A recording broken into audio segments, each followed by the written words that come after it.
Joining me on the broadcast is Florian Neuhoff, conflict reporter from Berlin. Mr. Neuhoff, I begin by asking you, more than 1,300 Syrians have been killed so far. How do you view this latest spate of unrest unfolding?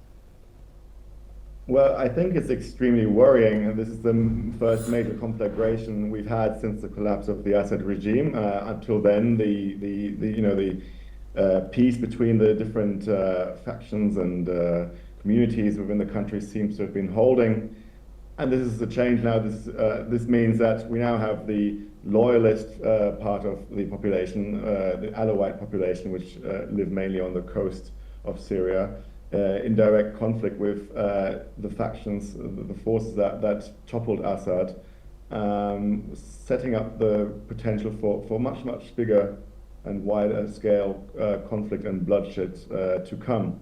The Alawites, which is a sect that as the Assad clan belongs to as well, were favored during the Assad regime. They are much despised by the rest of the population. And there's a lot of vengefulness on behalf of the victorious militias and the rest of the population. So a flare like this could spell bloodshed on a much bigger scale in future.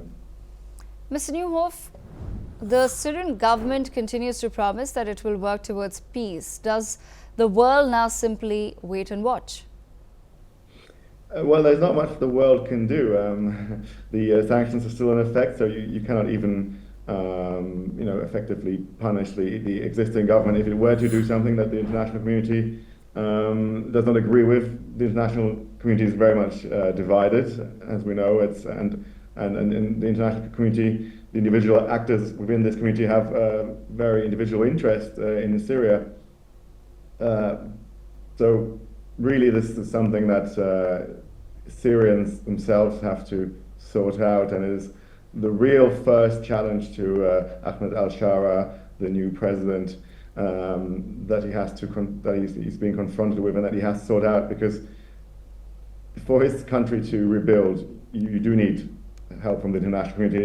It's unlikely that financial aid or aid in any other form will be forthcoming if there's large-scale bloodshed, if there's big loss of life in the future, and when we're seeing a minority being persecuted and targeted and killed, like we've been seeing it in the last few days. Mr. Neuhoff, do you think that the pro-Assad militia could have possibly carried out the initial attack on government forces without outside support? Certainly. I mean, I'm sure they still have weapons at their disposal. This is not, I believe, the remnants of the actual official armed forces of Syria, the pro-Assad military, but militias that have existed throughout this conflict, and they, I presume, haven't laid down their arms. There was an armistice where Assad loyalists were enticed to surrender their weapons with guarantees of safety. These people seem to have not done this, and they remain very much capable of ambush like these. These are not sophisticated operations. They don't require sophisticated weaponry. The question is more, why did they do it? It seems suicidal to spark a conflict like that, which where their own people can only lose out. So I'm baffled as to the motives behind this provocation. And Mr. Neuhoff, do you feel that the retaliation then against the pro-Assad militia by the forces of the present government was somewhere excessive, or could have possibly been curtailed? It's certainly excessive. We've seen hundreds of civilians executed in cold blood.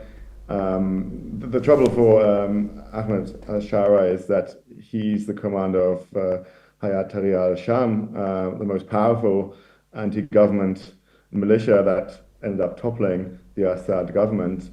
But he's not in total control of all the militias that were part of this umbrella movement, and he will be having a lot of hardcore jihadists in his ranks, which probably do not view the current arrangement as favorable.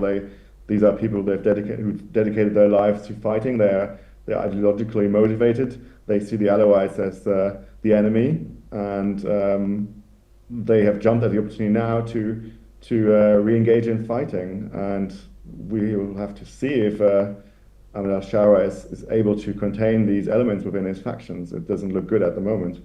Mr. Newhoff, thank you so much for joining us on NewsX World with that perspective.